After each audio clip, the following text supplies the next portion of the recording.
Forks, ಎಲ್ರಿಗೂ ನಮಸ್ಕಾರ. ನಾನು ನಿಮ್ಮ ಸೂರಜ್. ನೀವು ನೋಡ್ತಾ ಇದ್ದೀರಾ ವರ್ಸಟಿಲಿಟಿ ಬೈ ಸೂರಜ್. ಹಿಂದಿನ ವಿಡಿಯೋದಲ್ಲಿ ಸೋಲಾರ್ ಪಾರ್ಕ್ನ ಸೆಕೆಂಡ್ ಪಾರ್ಟ್ ಹಾಕಿದೆ. ಯಾರಾದರೂ ನೋಡಿಲ್ಲ ಅಂದರೆ ಇಲ್ಲಿ ಚೆಕ್ಔಟ್ ಮಾಡಿ. ಸೊ ಈ ವಿಡಿಯೋ ಸೋಲಾರ್ ಪಾರ್ಕ್ನ ಲಾಸ್ಟ್ ಪಾರ್ಟ್ ಆಗಿದೆ. ಬನ್ನಿ ನೋಡೋಣ. ಇದೇ ಲೇಟು.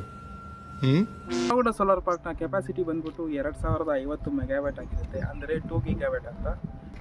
ಇದನ್ನು ಗೌರ್ಮೆಂಟ್ ಅವರು 3 ಗಿಗಾವ್ಯಾಟ್ಗೆ ಎಕ್ಸ್ಪ್ಯಾಂಡ್ ಮಾಡಲು ಹೊರಟಿದ್ದಾರೆ.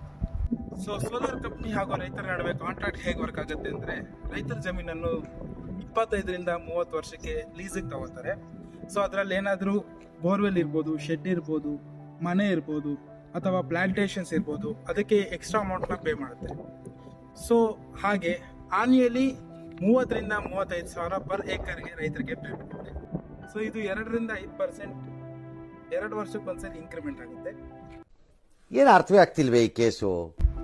ಸೊ ಇದರಿಂದ ರೈತರಿಗೆ ಅನುಕೂಲ ಕೂಡ ಆಗಿದೆ, ಅನಾನುಕೂಲ ಕೂಡ ಆಗಿದೆ. ಅನಾನುಕೂಲ ಹೇಗಪ್ಪ ಅಂದರೆ, 1ರಿಂದ 2 ಎಕರೆ ಇಟ್ಕೊಂಡಿರೋ ಸಣ್ಣ ರೈತರು 30ರಿಂದ 60 ಸಾವಿರ ದುಡ್ಡಲ್ಲಿ ಹೇಗೆ ಜೀವನ ಮಾಡ್ತಾರೋ ಅದು ದೇವರಿಗೆ ಗೊತ್ತು. ಮಾತೇ ಇಲ್ಲ.